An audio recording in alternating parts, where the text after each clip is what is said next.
오늘부터 제가 적어도 한 10번 이상을 그 기독론에 관한 말씀을 드립니다. 기독론. 그때 사람이 너희에게 말하되 보라 그리스도가 여기 있다 혹 저기 있다 하여도 믿지 말라. 거짓 그리스도들과 거짓 선지자들이 일어나 큰 표적과 기사를 보이어 할 수만 있으면 택하신 자들도 미혹하게 하리라. 보라 내가 너희에게 미리 말하였노라. 그러면 사람들이 너희에게 바라되 보라 그리스도가 광야에 있다 하여도 나가지 말고 보라 골방에 있다 하여도 믿지 말라. 번개가 동편에서 서서 서편에서 번쩍임같이 인자의 임함도 그러하리라. 죽음이 있는 곳에는 독수리들이 모일지니라. 아멘. 여기 이 말씀은 예수님께서 십자가 달리시는 그 주에 화요일에 감람산에서 세상 끝에는 어떤 징조가 있겠느냐라는 말씀을 하시면서 아주 중요한 말씀을 이렇게 하신 장면이에요.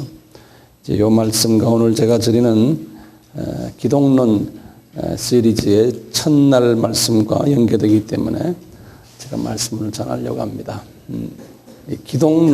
기독론이라는 한국말로요, 기독론.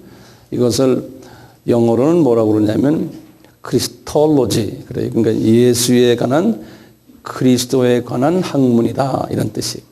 크리스톨로지란 말이에요. 이 신학교에서는 많은 과목들을 가르치는데 그 중에 이 크리스톨로지가 기독론이 신학의 과목 중에서 가장 중요한 과목이에요. 이 크리스톨로지는 기독교의 아주 핵심되는 학문이고, 그리고 이 부분을 잊어버리면은, 이 부분에 대해서 분명치가 않으면은 이단이 나오고 또 믿음도 약해지고 또 우리가 형식주의적인 크리스천이 되는 그러한 계기가 돼요. 그렇기 때문에 제가 이번에 이 기독론에 대해서 좀 심도 있게 좀 다뤄보려고 그래요. 평신도들에게는 조금 어려운 부분도 없지 않아 있지만 될 수 있으면 평신도들에게도 쉽게 이해가 될 수 있도록 나름대로 성령님이 도와주실 거예요.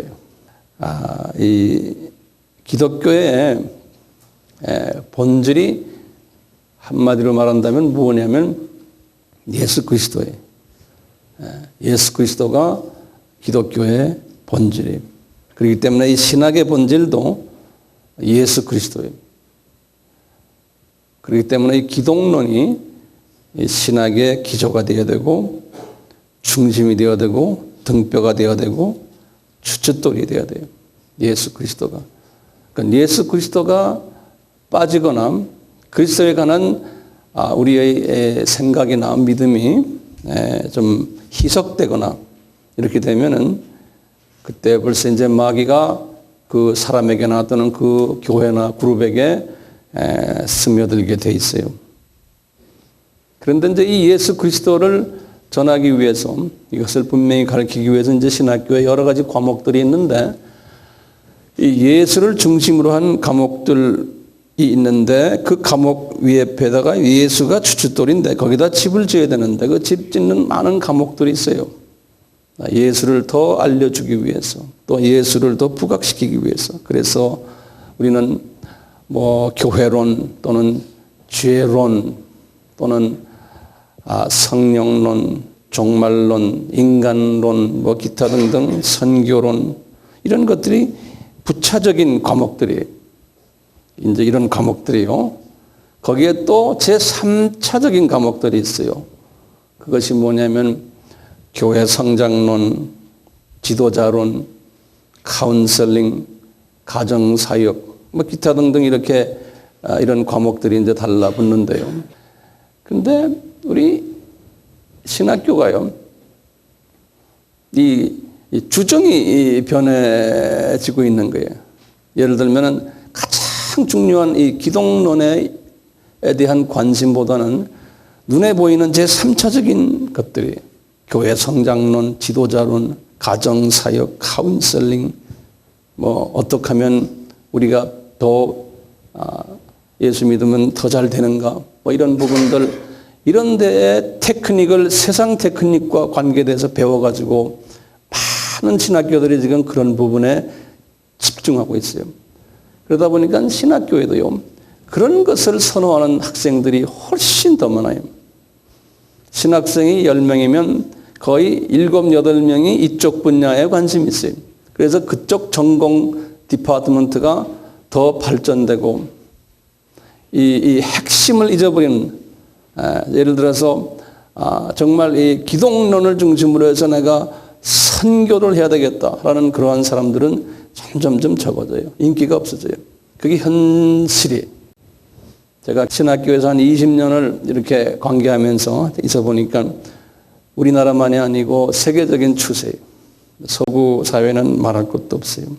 이 우선순위가 이제 바뀌어지면서 우리의 관심이, 목회자들의 관심이 어디에 있냐면, 어떻게 하면 이 양적인 이 팽창을 추구하면은 성공했다라고 보는 그러한 식으로 교회 성장학이라는 이런 하나의 그 큰 학문 하나가요, 이 현대 교회를 이렇게 아주 그 세속화하는 쪽으로 몰아가고 있었어요. 요새 와서 이제 그것이 아니다라고 하는 또 운동들이 지금 일어나고 있지만요. 그러다 보니까 기독교가 많이 본질이 변질되면서 약화돼 버렸어요. 기독교가 약화됐다는 말은 무슨 말이냐면 숫자가 줄었다는 소리가 아니고요. 그리스도를 향한, 예수 그리스도를 사랑하는 진실한 크리스찬들이 적어진다는 거예요.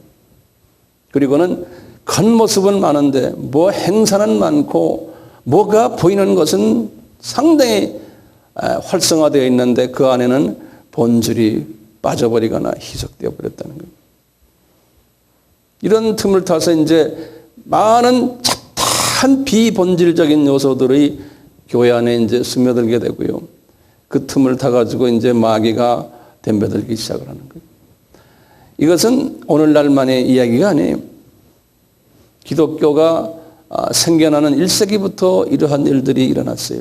이거는 이 영계에서 일어나는 하나의 그 원칙이에요. 이 본질, 영적인 예수 그리스도가 빠져버리면, 또 희석이 되면은 비본질인 것들이 들어와서 교회를 공격한다는 것은, 그거는 영적인 진리예요. 1세기 때부터, 바울 때부터 이런 일들이 일어났어요. 바울 때부터요.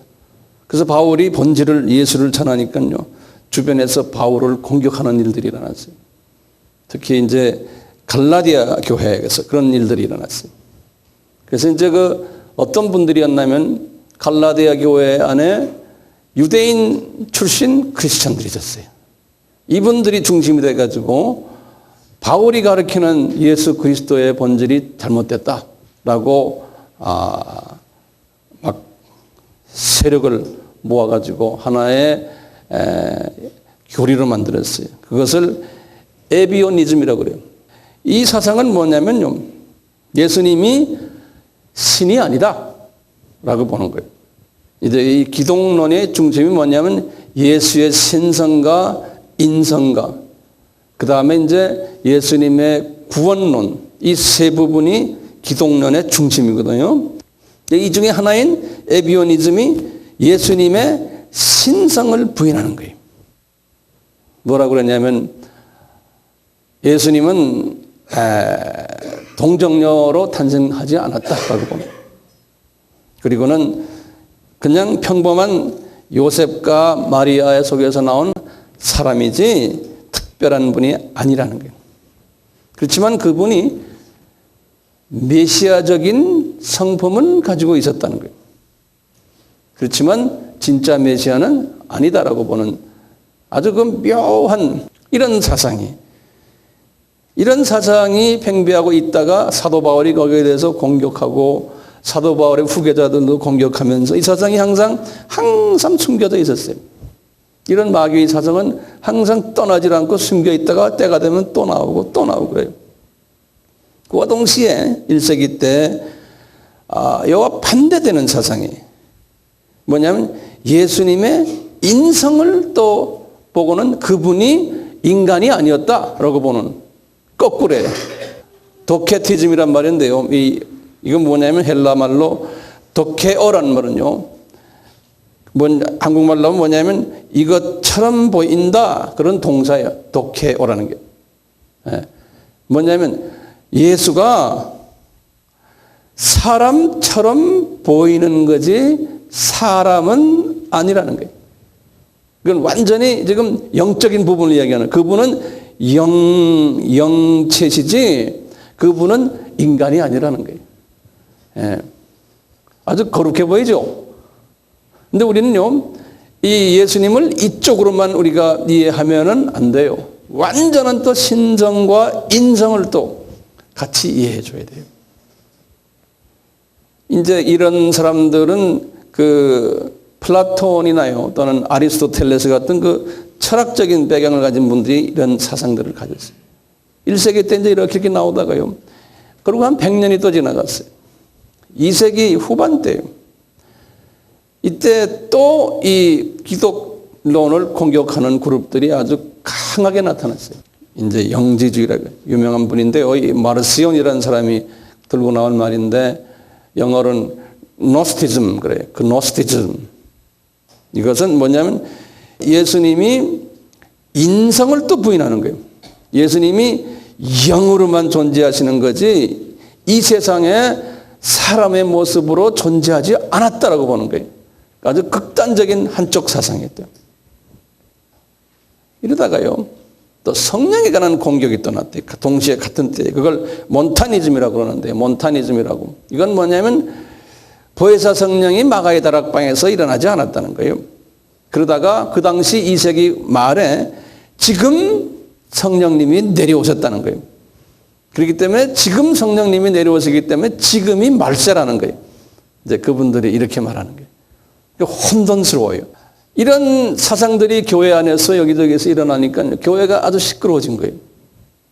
이 그리스도에 대한 기독론이 교회의 교보들도 분명치가 않았던 거예요. 이런 말 나오고 저런 말 나오고. 그러다 보니까 예수님이 정말 신이신가? 그렇다는 사람들도 있고, 정말 사람이신가? 그렇다, 아니다, 기다, 아니다. 이걸 가지고 그냥 싸움을 하는 거예요. 한 300년 동안이요. 그 초대 우리 크리스찬 히스토리를 보면요. 그 300년 동안에 싸움을 많이 하는데요. 그 중에 이것을 가지고 덤벼든 소위 그 우리 초대 교부 학자들이 있었어요. 이분이 누구냐면 서머나 교회 출신인데요. 이제 이레니우스라는 사람이죠. 이레니우스라는 사람. 또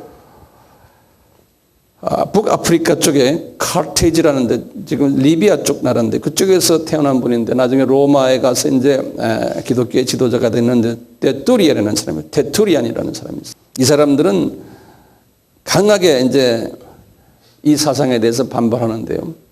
알렉산드리아가요. 이 초대 기독교의 아주 중요한 기독교 교리를 만들어낸 본산지예요. 지금 애굽 정교예요. 알렉산드리아. 그래서 알렉산드리아 학파라 그러면 아주 유명해요. 이 기독교에서는요. 이분들이 나중에 이제 이분들이 어디인가 하면 지금의 애굽 정교라고 그래요. 애굽 정교라고 그러는데 그것을 콥틱 정교라고 그래요. 이 애굽 정교를 만든 분들인데 오리지널 애굽 정교는 누가 만들었냐면 마가가요. 예. 이 마가의 그 후손 중에요. 마가가 1세기 때 아니에요. 약 한 2세기 중반, 3세기 때 나온 아주 유명한 마가의 그 영적 후손이 하나 있어요. 아타나시우스라고 해요. 아타나시우스라는 사람인데요. 이런 사람들. 또 클레멘트라는 사람이 있어요. 클레멘트는 이 다 애굽 알렉산드리아 출신들이. 그 다음에 유명한 오리겐이라는 사람이 있어요. 오리겐. 다 이게 클레멘트의 제자인데 이 사람들이 당시에 모든 이 기독교의 이 기독론 사상을 정립한 사람들이에요. 그래서 이분들이 모여가지고요, 뭘 만들었냐면 이 이 학설에 반대하는 지금 아까 이단 사설에 반대하는 사람들에 대해서 우리가 이러면 안 되겠다 해서 만든 것이 우리가 매주일마다 우리가 고백하는 뭐예요? 사도신경이에요. 그것을 The Apostles' Creed라고 그래요.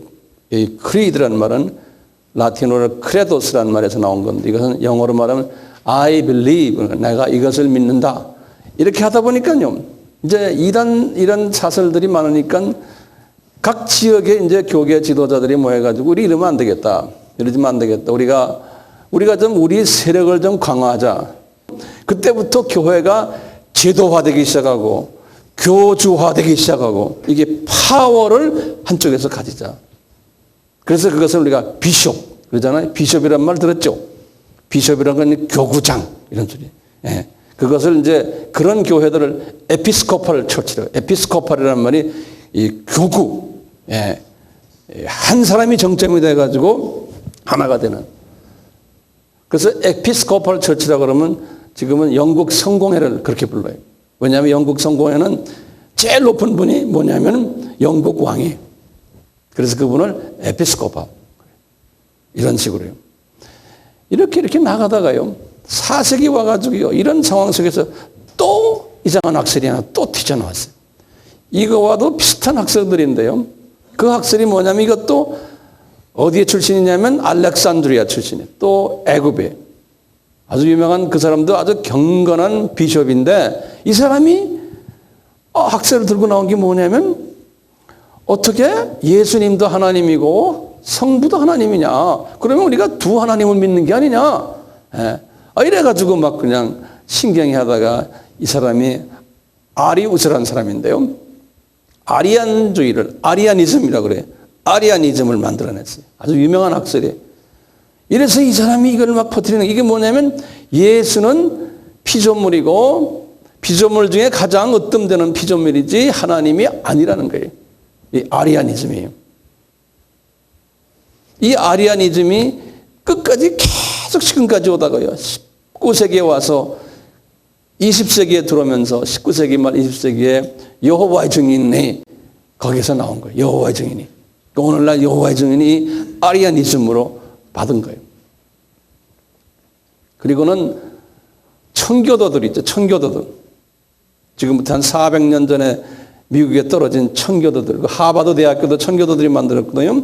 그 뉴 잉글랜드 쪽에 이 청교도들이, 그분들은 아주 신실한 사람들이었는데 이분들이 이 물결이 들어가가지고요, 아리아니즘 물결 들어가가지고 유니타리아니즘이라는 새로운 학설을 또 만들어가지고요, 똑같은 학설이에요. 뭐냐? 성부 하나님만 하나님이고 예수 하나님은 하나님이 아니다라고 하는, 윤이란 건 하나. 우리가 미장원도 유니섹스라고 그러잖아요. 예? 윤이란 건 하나라는 소리거든요.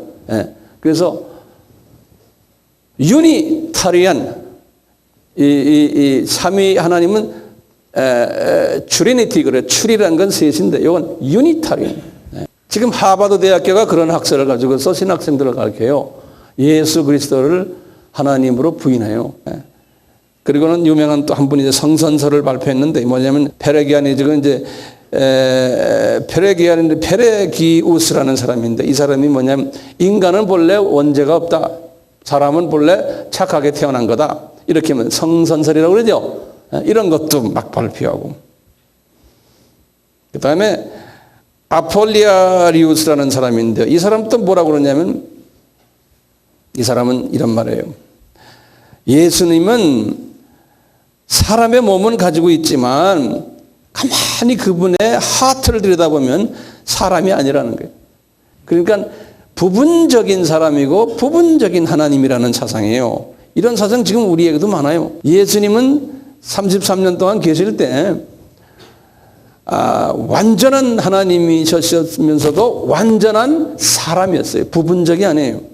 그래서 빌립보서 2장에 보면은 이분은 하나님의 신성을 다 MT시켰다고 그랬어요. 전부 다 포기해버렸다고 그랬어요. 그렇기 때문에 온전한 하나님이세요. 그리고 온전한 사람이시라고. 그래서 영어로는 total deity 그래요. total humanity 그러고요. 이것이 이제 정통신학이에요. 그러니까 성서를 보실 때 예수님의 완전한 인간적인 부분을 또 직시하시면서 이분이 완전한 인간이셨구나. 하나님인데 이렇게 양보하셨구나라는 것을 볼 줄 알아야 돼요. 이런 일들 때문에요. 4세기부터 시작을 해서 각 나라의 안디옥의 지도자들, 콘스탄티노플의 지도자들, 또는 예루살렘의 지도자들, 알렉산드리아의 지도자들, 로마에 있는 지도자들이 다 모여가지고 그러는 거예요. 우리 이러지 말고 우리끼리 한번 회의 좀 하자. 이 잡다한 이것을 좀 우리 정리할 거 정리하고 같이 칠 거 치자. 그래서 그것을 영어로 에큐메니컬 카운슬이라고 그래요. 에큐메니컬이라는 말은 조금 신앙 노선이 조금씩 다르지만 예수 안에서 하나 된 사람들이 연합을 에큐메니컬이라는 말을 써요. 그래서 그 당시에 이 아리우스와 경쟁하는 그러한 일들을 하기 위해서 제일 먼저 주후 325년에 니케아 공의회라고 그래요. 여기에 첫 모임이 있어요. 그래갖고 아리우스를 이단으로 정죄해버렸어요, 이분이. 이제 이 정죄를 하기 위해서 앞장선 사람이 뭐냐면 아리우스도 알렉산더 사람이거든요. 지금 애굽에요. 같이 거기에 아주 대주교가 있었는데 그 사람이 아타나시우스라는 사람이에요. 이 아타나시우스라는 사람이 마가의 아주 후계자죠. 근데 아타나시우스는 마가는 한 300년 전 사람이거든요. 이분은 296년째 373년 사람이거든요. 아타나시우스는요. 이렇게 해서 이제 이러다가 이 아리우스를 쫓아내버리고 이단으로 척결해버리고는 그 다음에 이제 두 번째 또 공의회가 있는 게 콘스탄티노플 공의회 381년에. 왜냐하면 아리우스를 추종하는 사람들이 공격을 받고 이쪽에서 파괴시켰는데도 계속해서 아리우스 학설을 가지고 교회에 퍼뜨리고 있었어요. 많은 비숍들이, 그 다음에 황제들까지, 황실 재판소의 높은 판사들까지. 그래서 이 문제 때문에 아리우스 죽을 때까지 기다리고 하다가 죽은 다음에 모여가지고 이분들이 안 되겠다, 회의 한번 하자. 그것이 콘스탄티노플 회의 해가지고 그 당시에 뭘 만들었냐면 삼위일체 학설을 만들었어요. 그러니까 이게 다 지금 우리가 지금 이야기하는 것이 그 영적인 혼동 상태에 있었던 그 오래전 옛날에 다 만들어낸 것들이에요. 그리고 세 번째로 또 뭐였어요? 431년에 에베소에서요. 에베소 공회라고 그래요. 여기에서 뭘 만들었냐면 우리 인간은 완전히 타락된, 우리는 처음부터 타락된 존재들이다. 그렇기 때문에 인간은 구원받을 길이 없다라고 보는 거예요. 예수님 외에는, 예수님을 통하지 않고는 구원받을 길이 없다. 이러면서 이제 로마 카톨릭이 강해져 가고 그 당시에 로마 쪽에서 뭐 나왔냐면 마리아 종신 처녀설과 마리아 성모설을 가지고서 이 에베소 교회에 가지고 나왔어요. 이거 우리 인정하자. 그래서 이제 마리아 종신 처녀설과 마리아 성모설이 그때 인정을 받았어요. 그리고 네 번째로 이제 다시 칼케톤이라는 데서, 그 다 이제 소아시아 터키 쪽에 있는 도시인데요. 이 칼케톤에서 또 451년에 20년 후에 만나가지고 이분들이 60명의 주교들이 모였어요. 모여서 예수님의 인성에 대해서 우리가 공식화하자. 그래서 이분들이 예수님의 인간, 토탈, 완전 인간이라는 것을 거기에서 이제 발표를 하게 됐어요. 그래서 이제 이 삼위일체가 약간 100여 년 동안 지도자들이 모여가지고 정돈이 된 거예요. 그 삼위일체론, 예수 그리스도의 기독론이에요. 이것이 로마 카톨릭에서 이 학설을 받았어요. 자기네가 만든 거나 마찬가지. 로마 카톨릭이 중심이 돼가지고. 그래서 로마 카톨릭에서부터 그게 이제 500년부터 시작을 해서 1500년 종교교회까지 1000년 동안 이 학설을 굳건히 지켰어요. 왜냐하면 누가 이제 덤벼드는 사람이 없어요. 왜? 로마 교황의 세력이 크니까 덤벼들 사람이 없는 게. 예. 쭉 나오다가 종교개혁이 딱 일어나면서 1500년에요. 1517년이거든요. 그러면서 루터교가 나오고 장로교도 나오고 이런 교회도 나오면서 로마 카톨릭이 가졌던 이 기독론을 그대로 다 우리가 안아버렸어요. 그리고 거기에서 성공회가 또 나왔는데 거의 같은 때 종교개혁 때 성공회도 그걸 다 안아버리고. 그러니까 지금까지 기독교는요. 로마 카톨릭이나 선공회나 우리 개신교나 모두가 다가 이 삼위일체론을 다 안고 있는데, 이 가톨릭에서 말하는 마리아에 관한 학설은 개신교가 그걸 받지 않았어요. 그렇지만 나머지 모든 기독론들은 다 받았어요. 이렇게 쭉 나오다가 우리도 그 후손들이 받아서 나오다가 말이죠. 지금부터 한 200년 전부터요. 200년 전부터 이제 이 기독교가 말이죠. 점점 더 그 종교 개혁 후부터 개신교 속에서 나타나는 역사들인데, 뭐냐면 우리가 좀 기독교를 좀 과학적으로 이성적으로 보자는 운동이 일어났어요. 그게 1800년대부터예요. 그때가 세상이 어떤 때인가 하면 소위 그 계몽주의 사상이 일어났을 때. 계몽주의라는 말 아세요? 계몽주의라는 건 사람이 이제는 좀 생각을 좀 넓히자. 그래서 이 계몽 영어로는 enlightenment래. enlightenment, 빛을 받는 거예요. 새로운 깨달음을 가지고. 그 계몽주의 사상 때문에요. 이것이 모든 학문 속에 들어가다가 그것 때문에 과학이 발달됐어요. 그래서 이제 1800년부터 시작해 1850대, 1900년대 이렇게 들어오면서 1800년 이때가 인간이 가장 이 지식이 발달되면서, 과학이 발달되면서 전기도 나오고 뭐 전화도 이제 나오고, 그런 우리가 지금 하는 이 현대 모든 이 이기들이 그때부터 이제 싹 되기 시작한 거예요. 이것이 사람들의 모든 학문 속에 들어가서 우리가 과거에 우리가 어둠 속에 살았다. 그러면서 뭐가 나오냐면 사람의 머리를 우리가 좀 더 개발해보자. 그러면은 뭐 못할 거 뭐 있느냐. 이러면서 말이죠. 많은 신학자들이 이 사상을 받아가지고요. 신학자들이 성서에 나오는 모든 이런 그 사상들을 보니까요. 우리 그 이성에 맞지 않는 게 너무나 많은 거예요. 이성에 맞지 않는 게. 도시면 이성하면은 그것이 뭐로 연계되냐면 과학이에요. 그래서 지금 오늘날도 그래도 이 과학적으로 증명하느냐 이렇게 나오잖아요. 우리도요. 우리가 그 후손들이에요. 지금 이 과학의 논리에 사이언스에 맞느냐, 이거 가지고 따지기 시작한 것이 지금도 한 200년 전부터예요. 자, 그러다 보니까요. 신학자들이라는 게 그래요. 신학자들은 요새는 모르겠지만요. 과거에 100년, 200년, 300년 옛날 쭉부터 신학자가 모든 학문에서 제일 뛰어난 사람들이 신학자들이었어요. 그러니까 신학자 하면은 모든 사람들이 다 우러러봤어요. 왜냐하면 박식하니까요. 모든 학문을 다 알고 있으니까요. 그래야지만 진정한 의미의 신학이 나오거든요. 특히 독일 쪽에서 이런 아주 박식한 신학자들이 많이 나왔어요.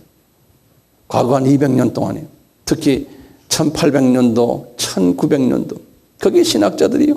보면 임마니엘 칸트 같은 사람들, 고르게 헤겔이라 같은 사람들, 그 다음에 프레드릭 슈라이마커라는 사람이 있어요. 다들 독일계 같은 사람들.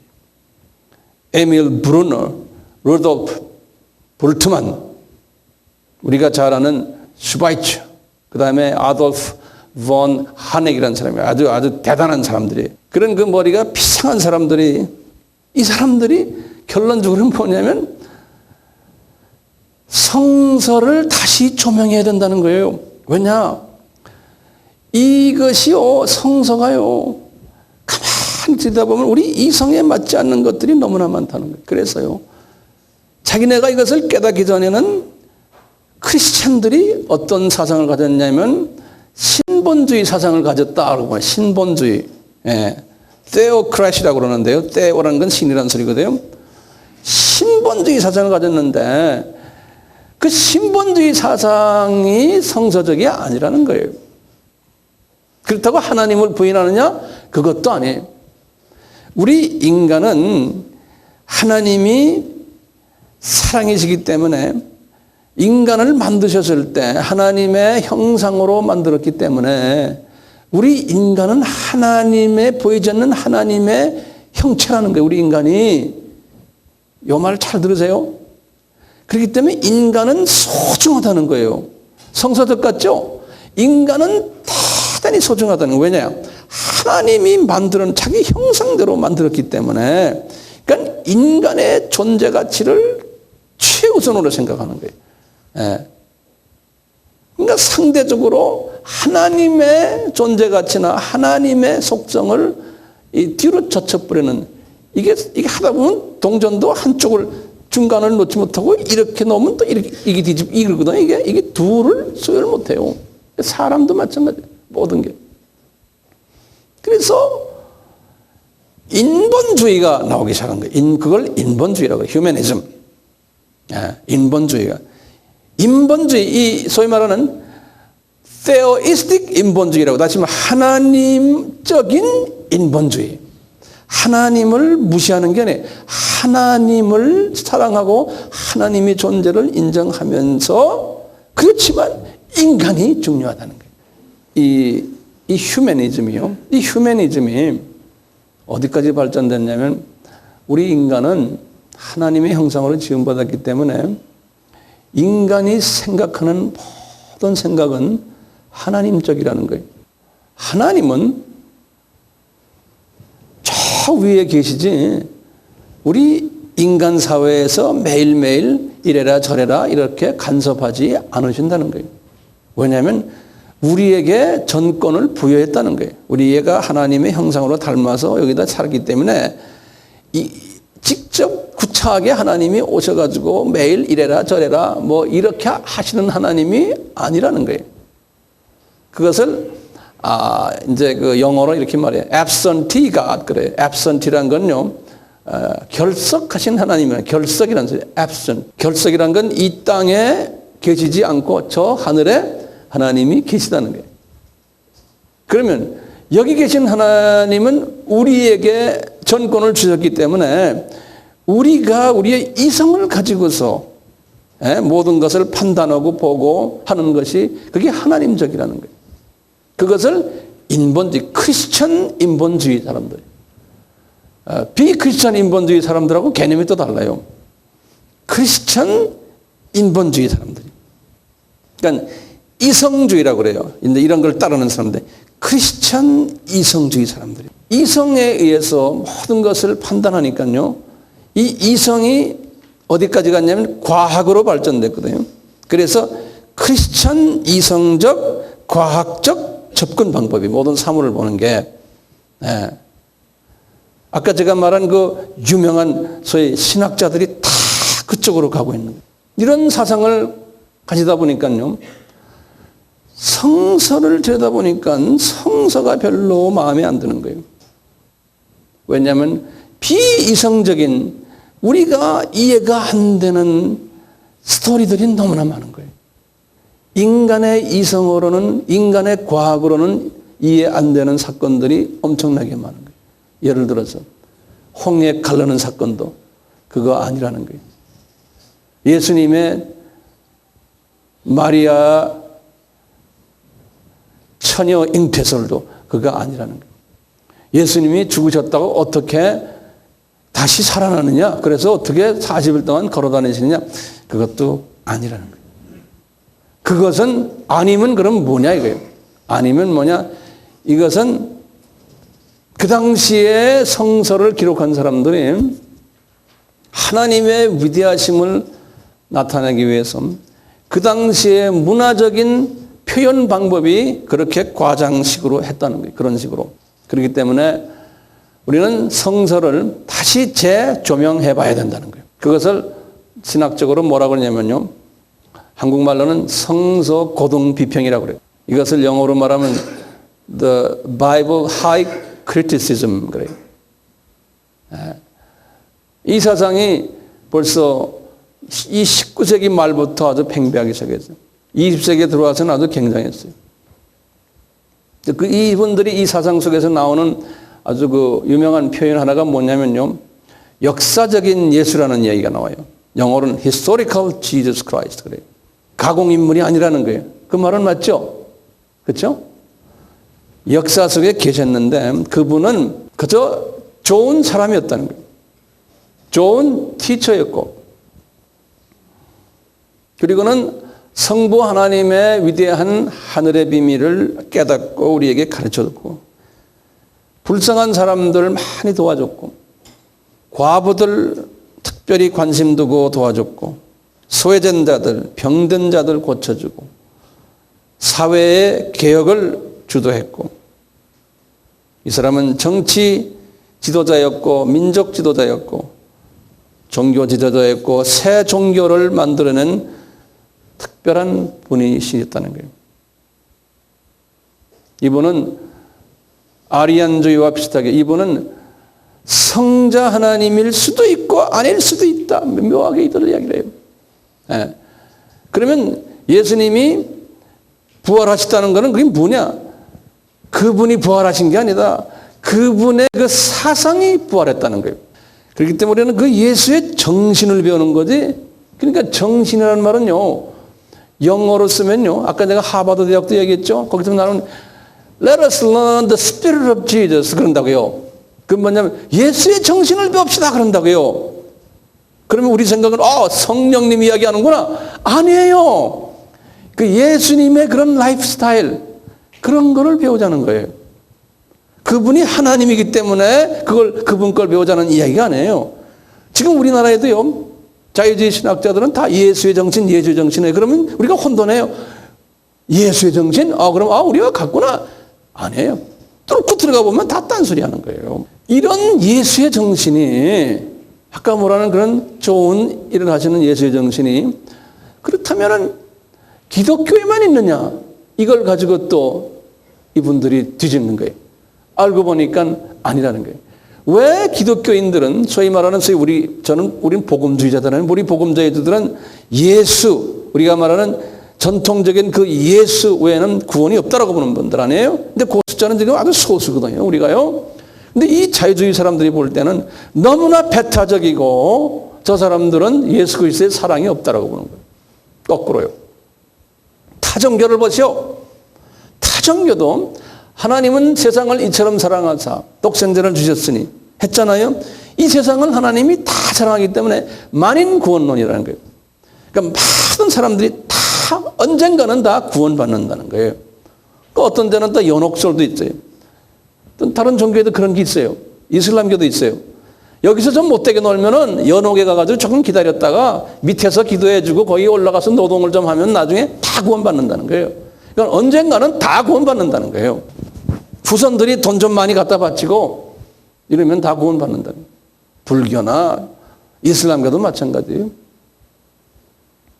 그러니까 모든 사람이 다 구원받는데 왜 소수의 기독교인들은 저렇게 배타적으로 좁은 마음을 가지고 저렇게 난리를 지기냐 이거예요.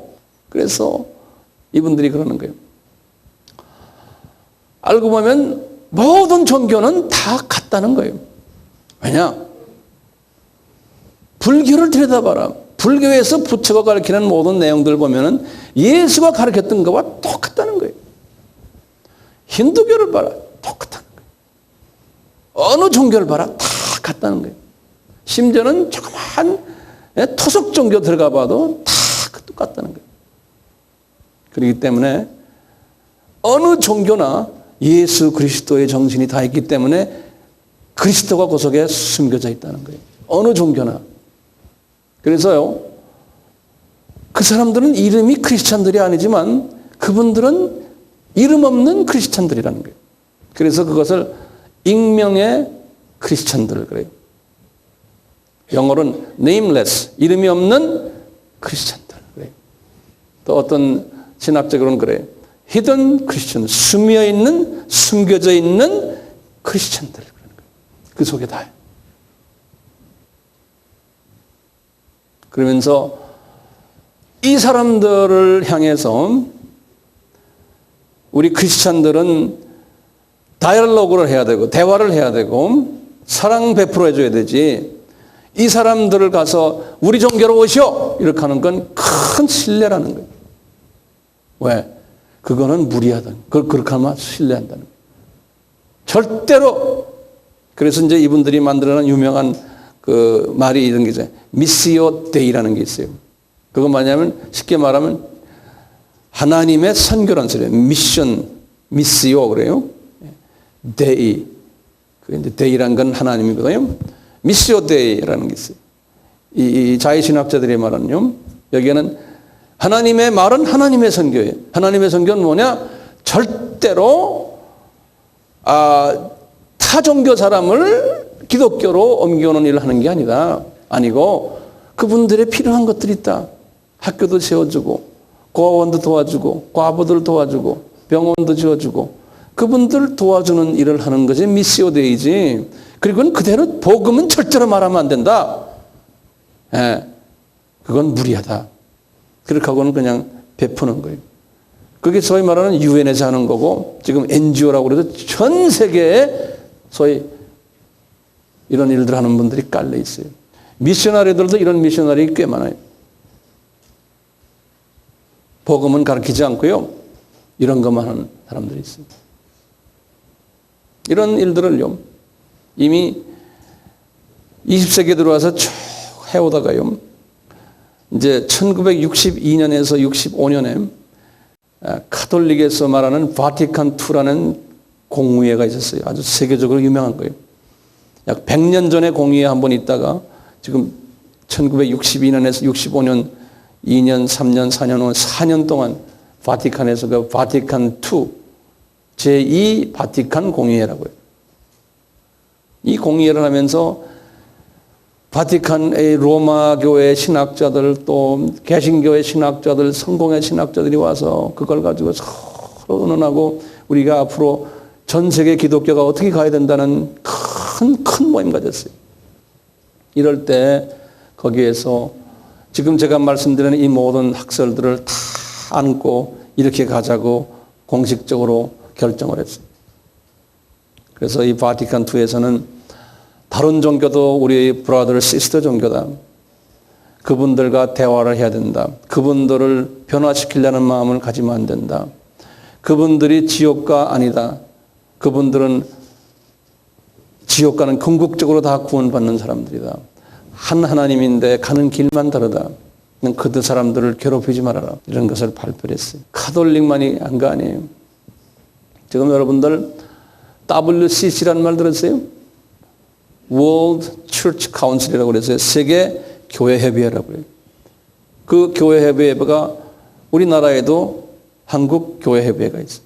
NCC라고 그래서. 이 WCC 안에 들어있는 WCC의 정책이 이래요. 이 WCC 안에는 기독교의 큰 전통적인 교단들이 다 들어와 있어요. 로마 카톨릭, 히랍 정교, 에티오피아 정교, 다 옛날 아주 전통적인 거예요.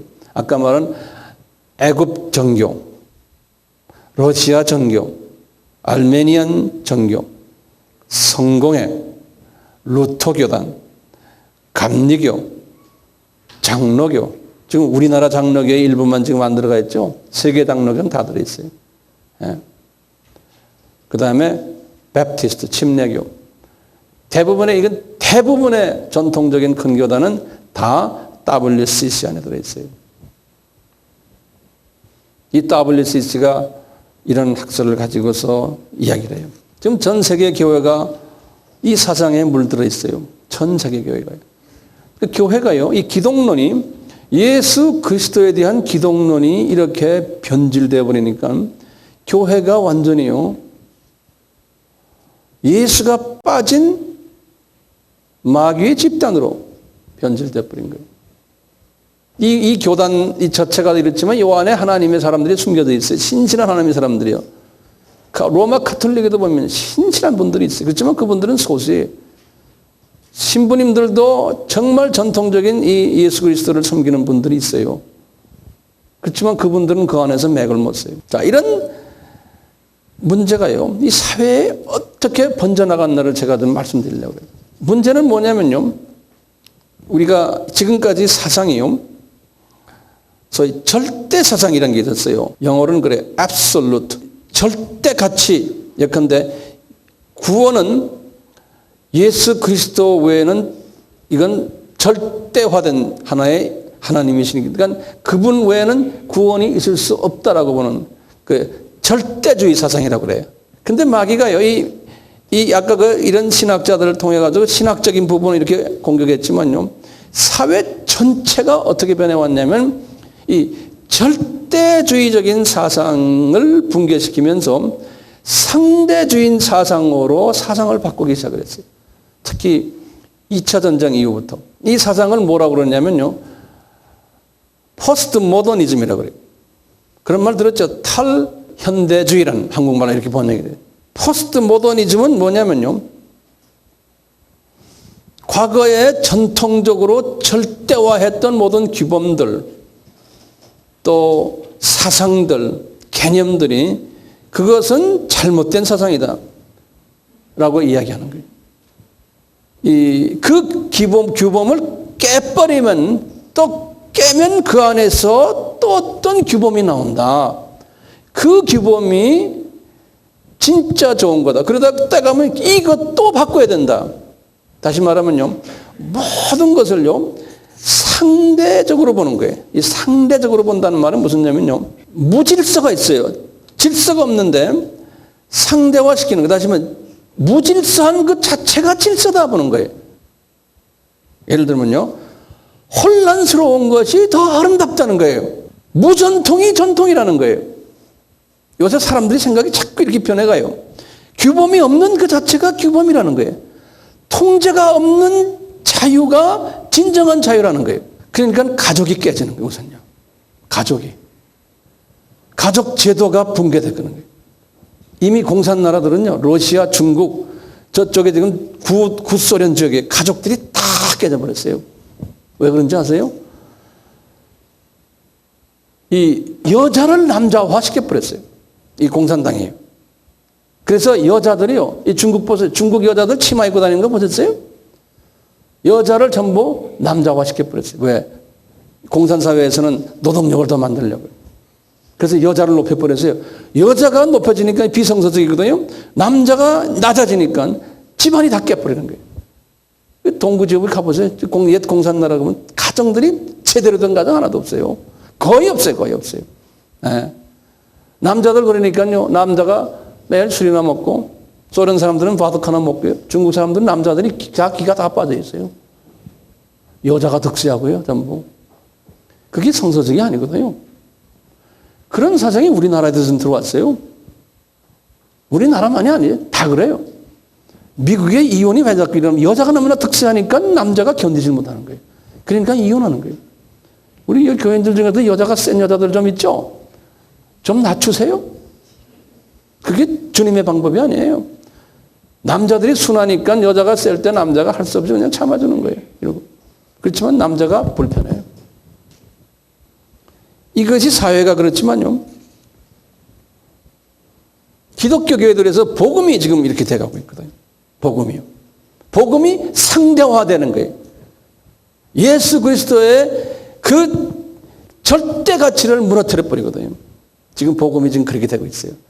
근데 우리가 지금 교회도 보면요, 우리가 지금 우리나라는 그래도 복음주의 교회가 꽤 많은 거예요. 근데 그것도 이제 서서히 무너지고 있어요.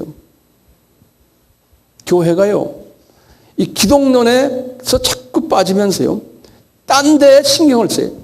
교회들이요.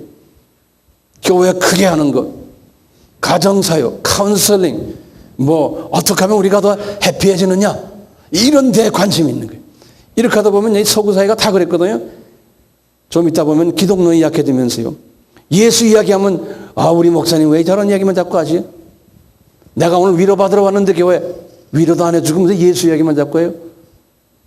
이런 때가 이제 우리나라도 이미 왔어요.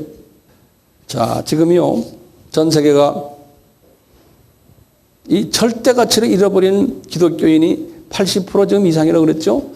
점점 더 많아질 거예요.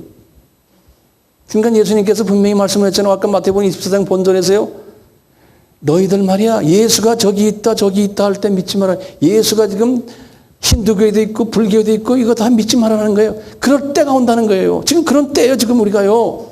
거기에 거짓 선지자들, 거짓 크리스찬들이 엄청나게 많다는 거예요. 예수를 절대화하게 이야기 안 하는 모든 크리스찬 지도자들은 다 이게 거짓이죠, 거짓. 교인들이 예수로서 부각되지 않으면요, 그건 엉터리 교인들이에요. 왜 그러냐면요, 24절에 그랬어요. 마귀가 마지막 때 선택받은 자까지 또 공격해서 그렇게 만든다고 그랬어요. 24절 딱 보세요. 본문에 택하신 자들도 미혹한다고 그랬어요. 지금 많은 택하신 자들의 택함을 받은 자들이 이 종교 다원주의 사상으로 인해서요, 구원을 놓치게 돼 있어요. 그래서 예수님이 분명히 말했어요. 그 28절에 죽음이 있는 곳에는 독수리들이 모인다는 거예요. 죽음이라는 게 뭡니까? 죽음. 시체를 말해요. 시체. 교회 안에 시체들이 잔뜩 있는데 독수리들이 와서 말이죠, 그 시체들을 다 뜯어먹고 있다는 거예요. 지금 오늘날 마지막 때의 교회가 지금 이 모습이에요. 예수님이 예언하신 거예요. 여러분들, 유럽에 가면요, 유럽 신학교가요, 예수님의 절대적인 걸 가르치는 신학교가 많아야 손가락 5개에 꼽아요. 그것도요, 몇몇 교수가 그러죠. 학교 전체는 못해요. 겁나서요. 왜? 학생들이 안 모이니까. 그걸 이야기하는 교수는 핍박받아요. 그렇지만 소수의 교수들이 그런 사람들이 있어요. 미국도 마찬가지예요. 미국도 소위 이 복음주의 신학교가요, 이 박사학위 PhD를 프로그램에 있는 학교 치고요, 이 복음주의 학교가 손가락 몇 개예요. 그 PhD를 하는 그 학교 안에도 아주 위태위태해요, 지금요. 우리는 이 본질에서 벗어나면 안 되자는 것. 초점을 분명히 해야 되는데요. 예수 그리스도의 이 본질을 우리가 좀 더 생각해야 되기 때문에 오늘 제가 이 말씀을 하면서요, 이 기독론에 관한 설교를 지금부터 시작해서 열심히 하려고 합니다. 하나님께서 바울을 통해서 말씀하신 게 있어요. 여러분들 디모데 후서에 보시면 나오는 유명한 말씀 있죠.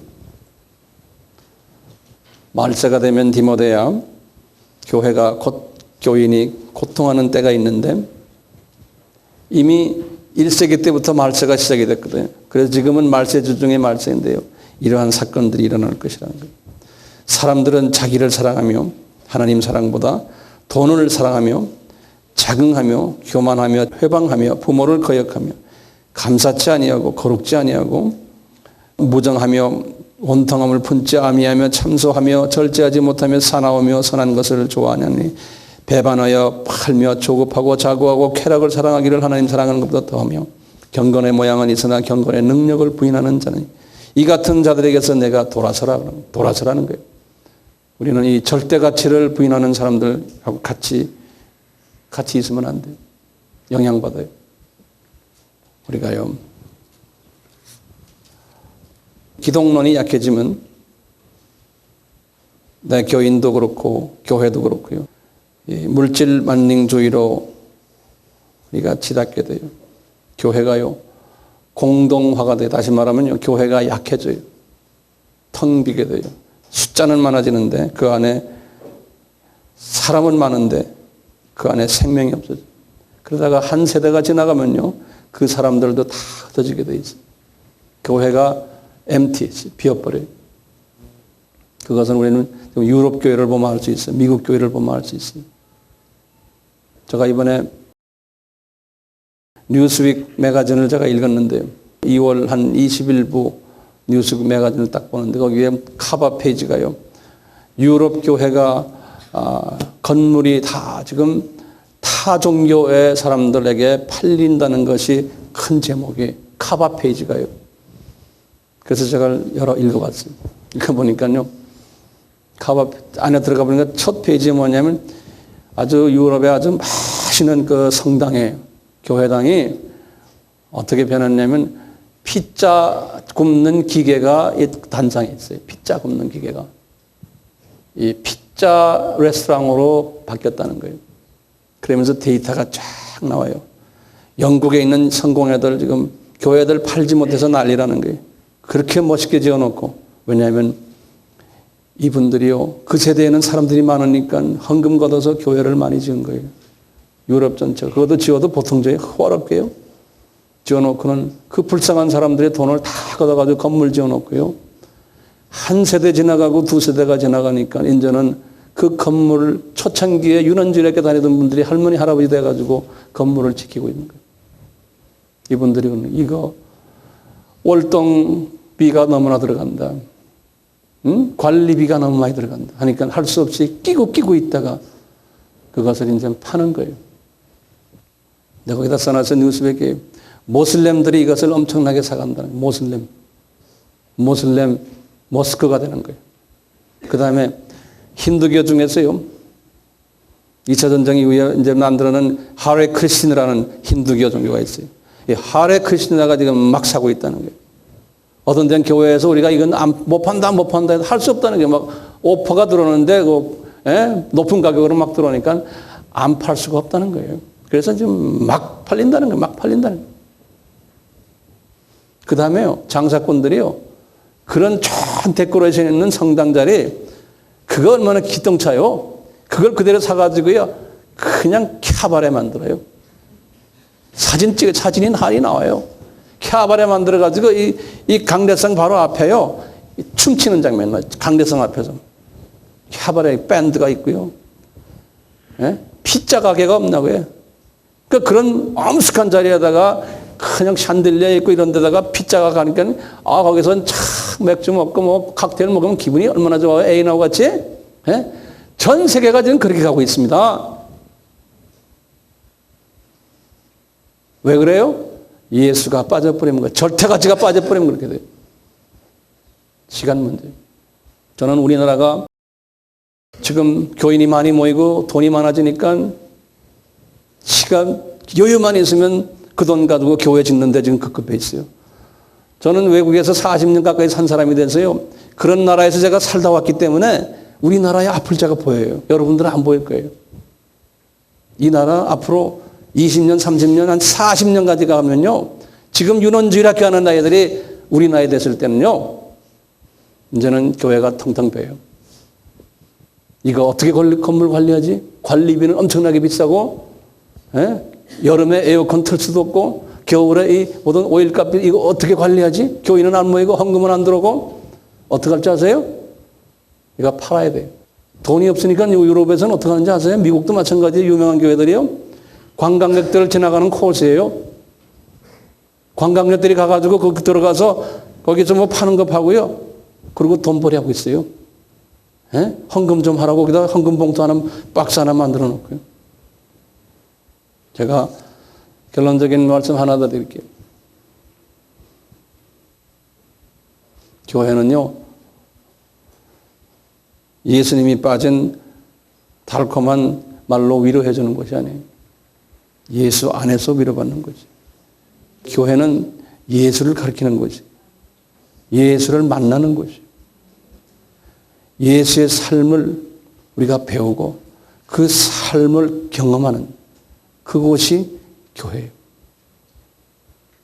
예수님의 지상 계명과 지상 명령을 따르는 사람들이 이렇게 할 때 진정 예수 안에서 우리가 위로받고 믿음 갖게 되고 소망을 갖게 되고 사랑할 수 있는 게 우리는 이렇게 경험한 이것을 내 민족에게 또 열방 이방에게 전해야 되는 사명이 있는 거예요. 이걸 경험한 이 예수를 우리가 전하는 일을 하는 거예요. 이게 선교예요. 그렇기 때문에 우리는 이 비전을 분명히 가지고요. 우리가 서로 하나 돼야 돼요. 이 비전을 흐트러는 어떠한 마귀의 세력도 우리는 용납할 수가 없어요. 왜냐하면 이것이 나의 생명이기 때문에 그래요. 내가 살고 여러분들이 사는 생명이기 때문에. 이 생명에서 우리가 조금이라도 흩어지면은 이 비전이 약화되면은 우리가 망하게 돼 있어요. 지금 많은 교회들이 그렇게 해서 언젠가는 빈 교회로 될 걸 생각하니 우리는 그렇게 되지 말아야 되겠다는 것을 다시 한번 깨닫게 돼요. 우리는 투자를 건물에 투자하지 말고 우리는 사람에 투자를 해야 돼요. 네? 사람은 변하지가 않아요. 건물은 무너지게 돼 있어요. 이 역사적으로 이 기독론의 이 변천 사항을, 기독론이 지금 변한 결과로 인해서 지금 어떻게 지금 이것이 달려가고 있다. 그런데 이것은 기독론이 변화될 것을 예수께서 이미 예언하셨다는 거예요. 왜냐하면 마귀는요, 기독론을 변화시키면은 자기가 예수님의 마음을 불편하게 만들 수 있다라고 보는 거예요. 이제 마귀가 이제 마지막 이제 자기 무저갱으로 들어갈 때가 가까워왔잖아요. 그러니까 마귀의 마지막 공격이 오늘 마태복음 24장 말씀 예수님께서 말씀하셨잖아요. 기독론을 변화시킬 거다. 마귀가 너희들 준비하라는 거예요. 그런데 많은 사람들이 거기를 따를 것이다. 너희들은 따르지 말아라. 이 말씀에 의해서 우리는 따르지 말아야 되죠. 네? 네. 같이 기도합시다. 예수님, 이제 우리가 할 일은 두려움 갖지 말고 계산하지 말고 그 가치를 하나님께 내 것으로 만드는 결단이 필요합니다. 오 성령님이시여, 우리 여기 앉아있는 주님의 자녀들 중에서 이러한 결단을 기다리고 있는 분이 계시면은 이 결단을 하도록 성령님 인도해 주시옵소서. 모두가 다 아닐진데 소수짓 주님 이 복에 참여하고 조그마한 겨자씨의 모습처럼 열매를 맺어 큰 나무를 이루고 그곳에 많은 새들이 와서 평안을 가지는 것처럼 여기 앉아있는 주님의 자녀들 중에 이러한 겨자씨의 기능을 가지고 만민에게 주님의 사랑을 전하는 자들 분명 여기에 있습니다. 결단케 하시옵소서.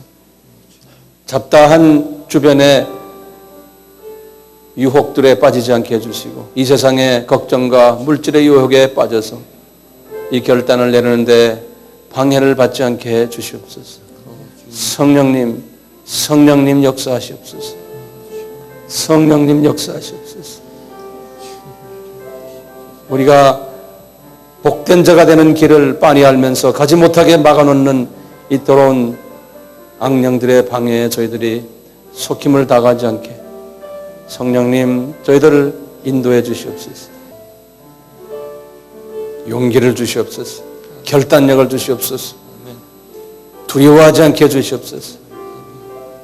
담대하게 해주시옵소서. 가치관에 혁명적인 변화가 일어나게 해주시옵소서. 세계관에 혁명적인 변화가 일어나게 해주시옵소서. 오 성령님, 베드로에게 주셨던 그 은혜, 바울에게 주셨던 그 은혜, 누가에게 주셨던 그 은혜, 마태에게 주셨던 그 은혜가 우리에게 임하게 하시옵소서. 주님, 저희들 이곳에 있는 우리 아미, 우리 동료들 이 복을 누리기를 정말 간구합니다. 이 은혜 베풀어 주시옵소서. 지금 이 시간은 예수 그리스도의 무한하신 은혜와 하나님 아버지의 극진하신 사랑하심과 성령님의 감화감동케 하심이 우리에게 항상 있기를 축원하옵나이다. 아멘.